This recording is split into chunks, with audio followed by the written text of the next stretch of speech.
All right, we're going to keep the conversation going, and I'm so excited to have our next guest on because we've talked about everything from, the general stigma of Black mental health, right? And then we talked specifically about children.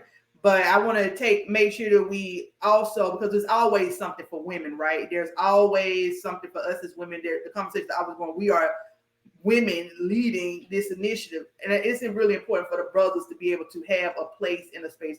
So let me just do a quick sound check. Brother George, can you hear me? Yes, I can. Can you hear me? Yeah, I can hear you. And Angela, just because of the technical difficulties, you may want to come out, log back in, okay? And All then we'll right. keep it going, okay? So, Angela, George, you're good. I'll carry the conversation with us, okay?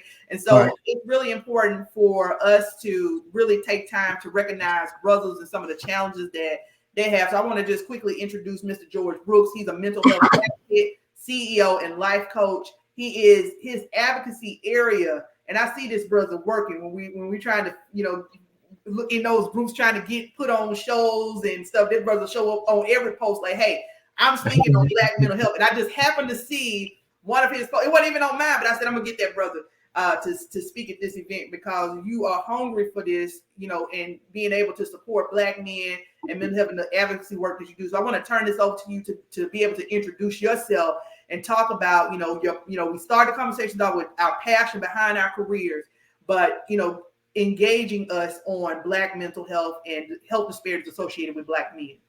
Yes. Well, good morning. Thanks for having me be a part of this wonderful event.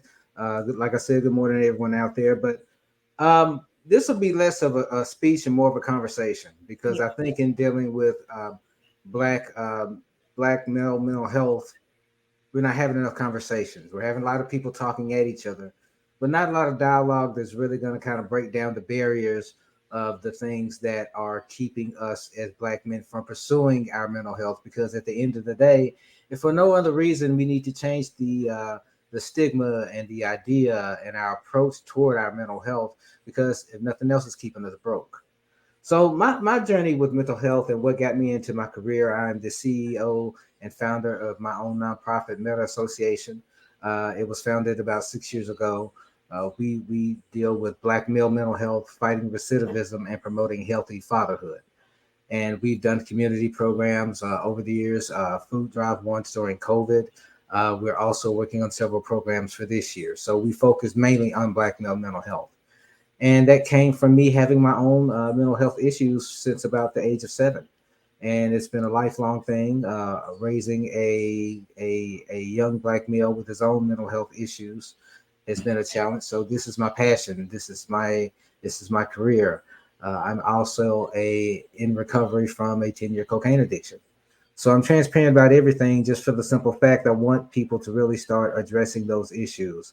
And this event is about also promoting us taking better care of ourselves. Systematically, we've been taught not to. Back during slavery, it's not like we had a health plan.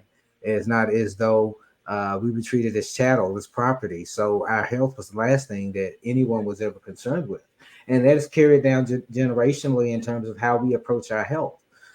We've also been I don't want to say victim, but the recipient of systematic racism in terms of not promoting having healthy diets and not promoting, in fact, by promoting food deserts in our community. So our overall general attitude toward health could use a long way to go. So you transpose the stigma of mental health on top of that, which is something that even that all cultures have stigmatized and tried to hide over many, many decades. Now, I think that one of the things that makes Black men unique in terms of addressing our mental health is that we have very unique stressors that no other culture in this world, I believe, has. Where COVID was more of a prompt for general America, white America, whatever, or the majority. One of our triggers was George Floyd. Over the past few years, we've had events like that have acted as unique stressors in terms of our mental and emotional health and dealing with society. You compound that with COVID, which affected everyone, and you compound that with someone like me who has a diagnosable mental condition, and you could have a recipe for disaster if their health care is not advocated for and address. So let's talk about a couple of the barriers in terms of Black men addressing their mental health. The main one is the fact that it's stigmatized. It's seen as a weakness. It's seen as a flaw. It's seen as something you didn't pray hard enough to get rid of. Wow. And that's really the first thing we shoot ourselves in the foot about, because there has to be a multi-tiered approach to recovery. And if you're dealing with a mental health issue, it's no different. I have diabetes and a heart condition. I have to manage that. If I don't take my insulin, I'm going to be ill. The same way that if I don't take my bipolar meds, I'm going to be ill. And we see mental health, but we don't always see the health aspect of it.